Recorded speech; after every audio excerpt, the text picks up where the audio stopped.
Alors aujourd'hui, je vais essayer de faire rapidement la suite du TP numéro 4. L'objectif de ce TP, c'est de comprendre une nouvelle méthode pour écrire les fonctions. Alors, je vais commencer par ce premier exemple. Imaginez avec moi que vous avez une fonction qui a pour objectif de faire une addition entre deux variables qui sont de type entier. Donc, la fonction va nous donner une sortie de type entier. Les deux entrées sont de type entier. On va retourner la somme. Donc, le programme principal a pour objectif de saisir deux valeurs, 10 et 20, et de faire la somme et d'afficher la variable. Donc, c'est un exemple qui est très facile. Donc, on a déjà vu dans des P précédentes comment on peut compiler ce programme en un seul fichier. Maintenant, on désire prendre cette fonction sous forme d'un outil où on peut trouver dans des bibliothèques, c'est-à-dire on veut créer notre propre bibliothèque comme studio qui nous permet de faire d'utiliser des fonctions comme printf, scanf, ainsi de suite.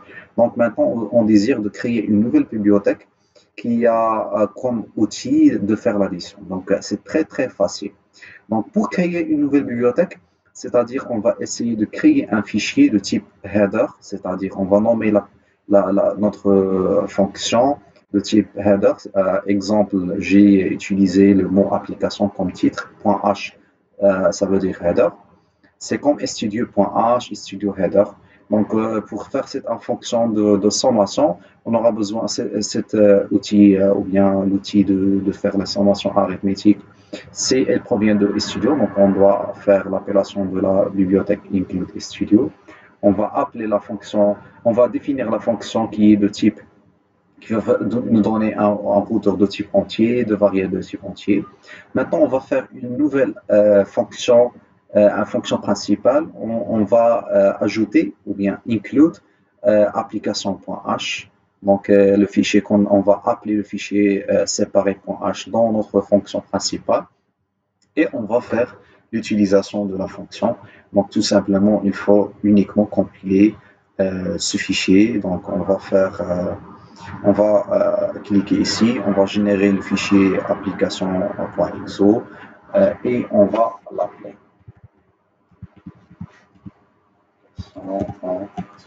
Bien sûr, l'objectif, c'est de faire la somme entre 10 et 20. Dans cet exemple, vous pouvez changer la valeur ce que vous voulez, ou bien vous pouvez faire scanf pour lire de nouveaux variables pour faire l'addition. On va essayer d'appliquer la fonction application qu'on a créée de type .exo et bien sûr, pardon, le résultat sera la somme de 10 plus 20 qui ne va pas me tarder à donner. La valeur, c'est la somme de 30. Maintenant, si on veut faire le travail autrement, c'est-à-dire on veut créer une fonction, un autre exemple, une fonction qui va afficher le type entier. Donc, si 10 est entier, il va l'afficher. Soit vous saisissez une variable comme 25 différentes, mais cette fois, on ne veut pas créer le fichier, la fonction sous forme de header, mais on veut la créer sous forme de fichier .c et l'appeler au niveau de la fonction principale. Dans ce cas, donc, on aura besoin de créer trois fichiers séparés. Un fichier principal pour int main, un fichier pour la fonction secondaire et bien sûr on aura besoin du header de la fonction secondaire. On va faire cette méthode autrement, donc suivez avec moi. Donc on va appeler, donc vous allez trouver cet exemple dans la description de la vidéo, n'hésitez pas de la voir. Bien sûr on va créer premièrement le fichier .c, donc on va commencer par le fichier .c, à vous dicter le fichier .c. Bien sûr, on aura besoin de Studio pour utiliser printf. On a besoin de faire le header, de nommer le header, affiché entier.h. La fonction c'est de type void, il va uniquement faire l'affichage de la variable de type entier. Bien sûr, si vous utilisez ce nom affiché.c, vous allez créer un fichier .h de même nom, donc vous gardez les noms et vous allez le définir autrement. La dernière fois, on écrivait directement la fonction secondaire, mais cette fois, puisqu'on a fait un fichier séparé.c, donc on a besoin de créer un autre fichier header qui va contenir l'appellation de la fonction .c Et bien sûr, vous allez utiliser le commencement. C'est comme vous utilisez les accolades pour les fonctions principales, accolade d'ouverture, accolade de fermeture. Vous allez réécrire la définition de la fonction et le commencement du header. Donc, vous allez garder ces deux lignes les mêmes, la dernière bien sûr. Vous allez ajouter ici les fonctions et les déclarations des fonctions que vous voulez utiliser. Pour la fonction principale, il ne va pas changer comme la fonction principale du premier exemple. Bien sûr, on va faire l'appellation du header et on va utiliser les outils qui existent dans le fichier .c. Alors, l'unique changement ici, s'il vous plaît, c'est pour arriver à compiler le fichier principal, vous aurez besoin de créer des fichiers .o, ces fichiers qui ont pour objectif de lier la fonction secondaire, c'est-à-dire on veut lier cette fonction aux fonctions principales, donc on doit écrire une série de commandes. Je vais vous donner un exemple de série de commandes qu'on va utiliser. Donc premièrement, on va commencer par écrire gcc-c afficher le fichier secondaire.c, donc pour créer ce fichier, le fichier de lien, et on va créer aussi le fichier .objet du fichier principal qu'on va créer lui aussi un fichier de lien .o, et après on va compiler la dernière fonction pour créer le fichier .exo qui va faire l'application.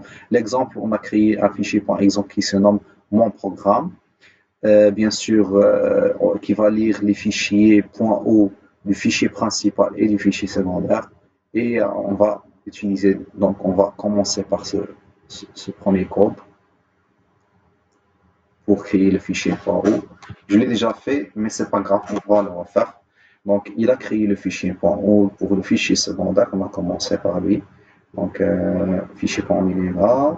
Donc, puis, on va faire la commande fichier secondaire. Et ces commandes, il suffit uniquement de changer les noms. CTRL V, on va appliquer.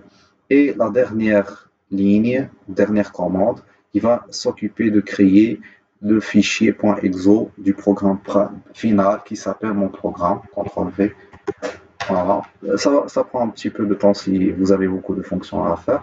Puis maintenant, on va appeler le programme, le .exo du fichier. Donc, on va essayer de vérifier s'ils sont bien créés. Donc, exemple.2, le voilà, mon programme. Je vais le compiler. Vous pouvez utiliser, bien sûr, la commande que vous avez dans le prompt. Il suffit juste de s'assurer que vous êtes dans le fichier, dans le document où vous avez le fichier .exo. Voilà, ça prend un petit peu de temps, c'est pas grave.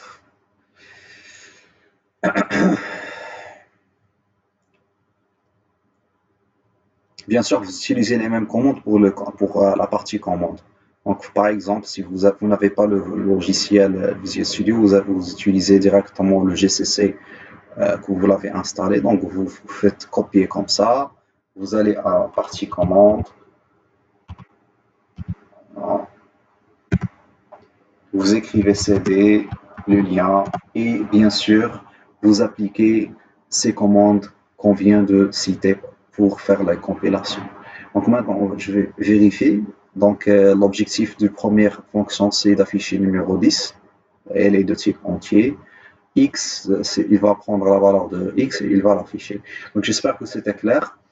Donc je vais vous envoyer bien sûr ces fichiers pour faire des simulations chez vous et comme ça vous pouvez continuer les TP pour les séances prochaines. Et merci.